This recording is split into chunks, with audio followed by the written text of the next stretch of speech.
Assalamualaikum warahmatullahi wabarakatuh.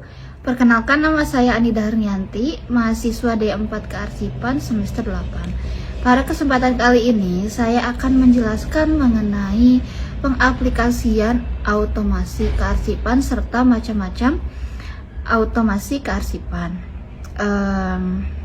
Arsip merupakan serangkaian peristiwa yang telah terjadi diterapkan pada sebuah media, entah itu media konvensional, digital, elektronik, ataupun media lainnya berdasarkan teknologi terkini. Pada kali ini teknologi informasi telah merambat luas, salah satunya berkontribusi pada arsip, yang dimana arsip dijadikan secara digital. Pada prosesnya itu arsip dikelola, diorganisir, serta dapat diakses via digital, serta pencariannya juga dapat dilakukan secara cepat di mana saja, kapan saja. Pada pelaksanaan otomasi kearsipan perlu dukungan peraturan yang dijadikan pada dasar hukum dalam segala tindakan yang dilakukan pada arsip dengan menggunakan teknologi informasi dan komunikasi. Pada pengaplikasiannya, arsip pertama-tama dilakukan pengumpulan arsip, dilakukan pemilahan arsip, entah itu pada arsip konvensional atau arsip fisik atau arsip elektronik ataupun arsip digital. Lalu arsip dilakukan pengolahan. Saat dilakukan pengolahan, arsip dilakukan berdasarkan sistematikanya dengan sistem otomasi meliputi pengindeksan, pengklasifikasian arsip, serta pengkategorian. Arsip yang telah diotomasi disimpan pada penyimpanan digital berupa server yang besar atau cloud. Cloud sendiri ini banyak macamnya ya, macam penyimpanannya. Ada yang free itu mulai dari trial, biasanya pencobaan untuk 30 hari. Nah, selanjutnya dilakukan untuk pembayaran. Waktu pembayaran tersebut bisa dibatalkan atau bisa dilanjutkan. Lalu arsip yang ingin dicari itu arsip sebelumnya diterapkan di penyimpanan berdasarkan kode klasifikasi, seperti halnya pada penyimpanan di suatu roll opaque di bagian rak keberapa, box keberapa, itu sudah tercantum. Jadi arsip dapat ditemukan dalam waktu hanya beberapa detik jika penyimpanannya telah sesuai dengan sistematika yang berlaku. Serta pada pengamanan arsip.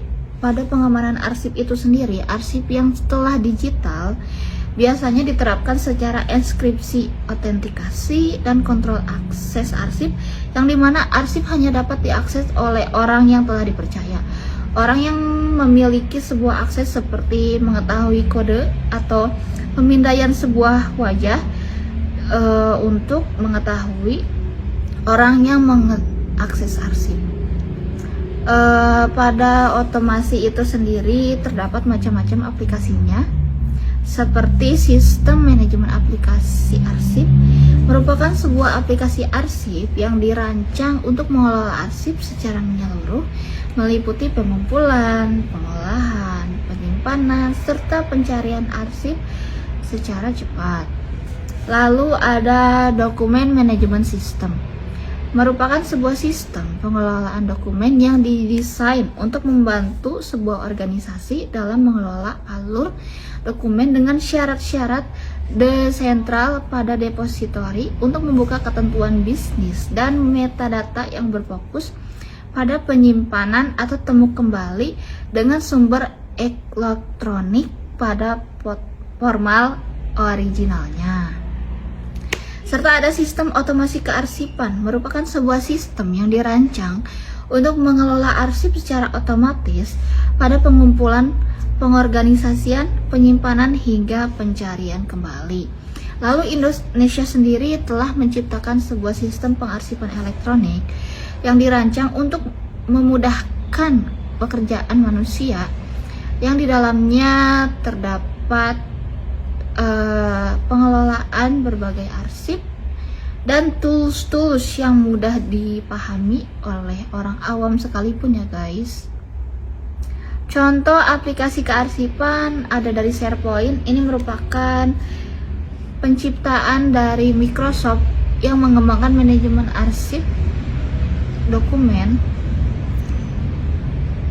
Lalu ada FileNet, di dalamnya sebuah aplikasi yang diciptakan oleh IBM Sistem Manajemen Arsip, serta eArsip merupakan sebuah sistem otomasi kearsipan yang dikembangkan oleh pemerintah Indonesia, yang di dalamnya tuh tidak hanya dipakai oleh pengelola dokumen, namun pada unit kerja lainnya dapat mengakses karena di dalamnya tuh berupa sistem kearsipan yang bertemplate ya, mudah dipahami oleh orang awam ataupun pengguna lainnya.